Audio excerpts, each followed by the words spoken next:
Wild children? Yeah. Yeah. Well, those are, again, these are the so-called wild children, you know. The wild boy of Aveyron was the famous example. What were called children were supposed to be raised by wolves or something or other. The past, stuff from the past, you really don't know how to evaluate very well. You don't know what the history of the children was. Okay. There are modern cases that have, contemporary cases that have been studied carefully, like the one in Los Angeles, Jeannie, who was a kid who was, had, you know, kind of psychotic parents, father at least, who locked her in a room at around age 2, I think, and she never got out and never spoke to her. He just grunted at her, you know, threw food at her, that sort of thing. She may have heard some noises coming from the window or somewhere or other, nobody knows, but basically she had no human experiences, you know, no linguistic experiences. She was found by, I think, a social worker or something when she was around, I think around 13 or so, and of course immediately taken out, you know, put under care and so on. And one of the things that was done was some of her caretakers were in fact psychologists and linguists, and they tried to take care of her, teach her as much as they could, and bring her into the world as much as they could, but also to investigate what was going on. So what could she acquire and what couldn't she acquire, and what did she already know without any experience, and so on. And there's a lot of work on this. Unfortunately, it's not clear what it tells you, because naturally Jeannie was completely psychotic, you know. I mean, nobody could go through an experience like that and be anything like a normal human being. So you don't know how much of what you're finding is just, you know, massive damage, again, like hitting a computer with a crowbar, and how much is really specific to these various faculties and the ways they develop. This is, again, one of those natural experiments. I mean, there's this interesting work. Susan Curtis did the most serious work on this. She has a book and a lot of papers. And it, you know, tells you what could be discovered. But grossly speaking, it turned out that she was quite intelligent.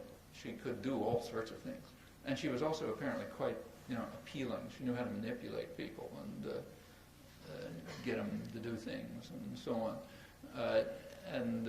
At first, they thought she was understanding language, but it turns out she was just using her intelligence and, you know, coquettish skills and various other things to make people think she was doing it. And when they investigated more seriously, she couldn't really do anything much with language. On the other hand, she had lots of other rich conceptual structure. You know, like she understood all sorts of, immediately, without any experience, right in the hospital, solving complicated conceptual problems and so on.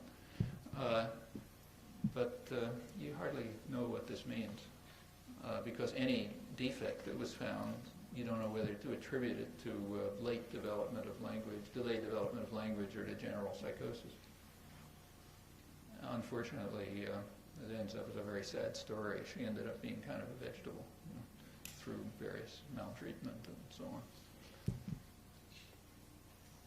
And there are a few other cases like that. There are some cases which aren't that, you know, which are less horrifying, which are very instructive. So a couple of years ago, some psychologists in Philadelphia, students of Lila Gleitman, who's one of the leading cognitive psychologists, they discovered children.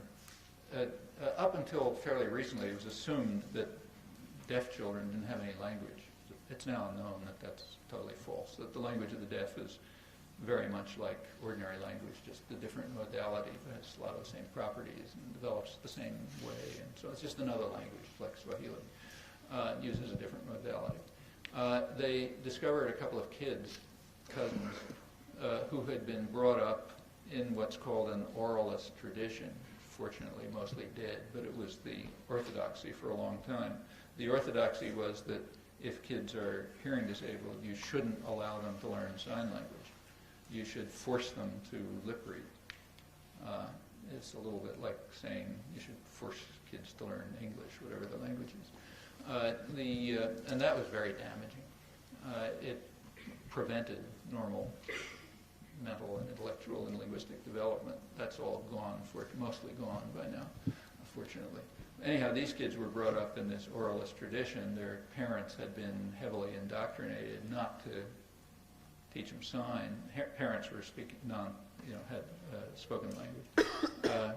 In fact, the parents were told by the therapists and so on not to even gesture to the kids. So walk around like this so that they don't get any gestures. So they're forced to do lip reading. And this had gone on for a couple of years. The kids were like 3 or 4 when they found them. But they played together, And it turns out that they had invented their own language with zero evidence. This is a perfect, almost perfect experiment. They had had no input. They had just created their own language, a sign language. And it turned out to be at approximately the character of normal language development. You take kids of the same age in a normal environment, they'd be doing about the same things. Same structures, same complexity, and so on and so forth. Well, okay, the experiment, of course, was ended as soon as they found the kids. Then they just taught them American Sign Language. But there are a couple of cases like that. There's one really interesting case, which is being investigated right now, actually, in part by a former student of ours at MIT. They found in Nicaragua a community of people who are seriously hearing disabled, who had just over time had created their own language. And it's now just the language that kids learn as they grow up, and it's the language that's used and so on. But again, with no input. So it just developed. And that's kind of a natural case. There are other things like that. So-called creoles have some of the same properties, languages that are created, by, for example, enslaved communities where you bring people together from many different linguistic groups and they're sort of stuck together. They tend rather quickly, in fact, to create a common language called creoles. And these are just like ordinary languages as far as anybody knows.